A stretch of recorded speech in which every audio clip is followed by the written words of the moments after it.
বর্তমান সময়ে প্রতিনিয়তই নজরুল সঙ্গীতকে আমরা পাচ্ছি ভিন্ন আঙ্গিকে, কখনো ইনস্ট্রুমেন্টাল, কখনো বা মডার্ন। তবে এই দৌড়ে পিছিয়ে নেই ব্যান্ড শিল্পীরাও। নজরুলের গানকে ভিন্ন আঙ্গিকে রূপ দিতে ব্যস্ত দেশ বিদেশের অনেক ব্যান্ড। বাংলা সঙ্গীতের অন্যতম স্তম্ভ নজরুল গীতি বা নজরুল সঙ্গীত। ৩,৫০০-এর বেশি গান রচনা ও সুর করেছেন মহান এই কবি। আগে শুধু নজরুল সঙ্গীত শিল্পীরাই নজরুল সঙ্গীত পরিবেশন করতেন, তবে ব্যান্ড মিউজিকের শিল্পীরাও যে গাইতে পারেন তা অনেকের ভাবনাতেই ছিল না। অনেক দেরিতে হলেও শুরু হয়েছে ব্যান্ড মিউজিকে নজরুলের গানের চর্চা। ব্যান্ডের মাধ্যমে নজরুলকে জানতে পারছে এই প্রজন্মের তরুণরা।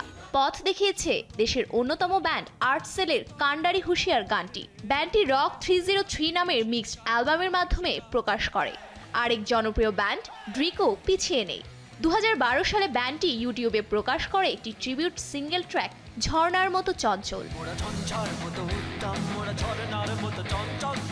Pop, rock, metal, heavy metal সহ সব ঘরানার ব্যান্ডই পরিবেশন করেছে জাতীয় কবির গান। 90 দশকের melodious band different touch TV লাইভে নজরুল সঙ্গীত পরিবেশন করেছে। আরেক ব্যান্ড সিম্ফনি গেয়েছে বিদ্রোহী কবির স্মরণে শিরোনামে গান।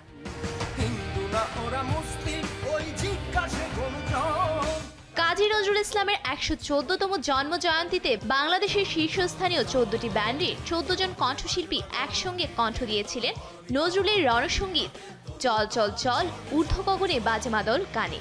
তালিকায় ছিলেন ঢাকা ব্যান্ডের মাকসুদ, মাইলসের ইকবাল আসিফ জুয়েল, অর্থহীনের রাফা, আর্টসেলের লিঙ্কন, পাওয়ার সার্চের জামশেদ, নিমেসিসের জোহান সহ অনেকেই। সামাজিক মাধ্যমে বেশ সাড়া ফেলেছিল গানটি। অন্যদিকে পশ্চিমবঙ্গের রবি ও নবীন ব্যান্ড নতুন আঙ্গিকে নজরুল গীতিকে শ্রোতাদের কাছে পৌঁছে দেওয়ার উদ্যোগ নিয়েছিলেন। দূরদীপ বাসিনী নামের সেই অ্যালবামে নজরুল গীতি পরিবেশিত হয়েছে কিছুটা রক সঙ্গীতের মতো করে। জাতীয় কবি কাজী নজরুল ইসলামের সৃষ্টিকে নতুন প্রজন্মের কাছে নতুন সঙ্গীত ভাষায় পৌঁছে দিতে আবারও নজরুলের গানে ফিরেছে কোক স্টুডিও বাংলা। চতুর্থ সিজনের সূচনাতেই নজরুলের রুমঝুম গানকে নতুন সঙ্গীত আয়োজনে উপস্থাপন করে শ্রদ্ধা জানানো হয়েছে বিদ্রোহী কবিকে। অটোমান তুর্কি লোকসুর থেকে নজরুলের হাতে বাংলা বর্ষার আবহে রূপ পাওয়া এই গান এবার তুর্কি ও বাংলা সঙ্গীতের মেলবন্ধনে পেয়েছে সমকালীন রূপ। আর এটি যেন ইঙ্গিত দিচ্ছে নজরুলের সৃষ্টিকে ঘিরে সামনে আরও চমক নিয়ে আসছে কোক স্টুডিও বাংলা। এর আগেও নজরুলকে নিয়ে প্রকাশিত হয়েছিল বুলবুলি, দাঁড়ালে দুয়ারের মতো গান।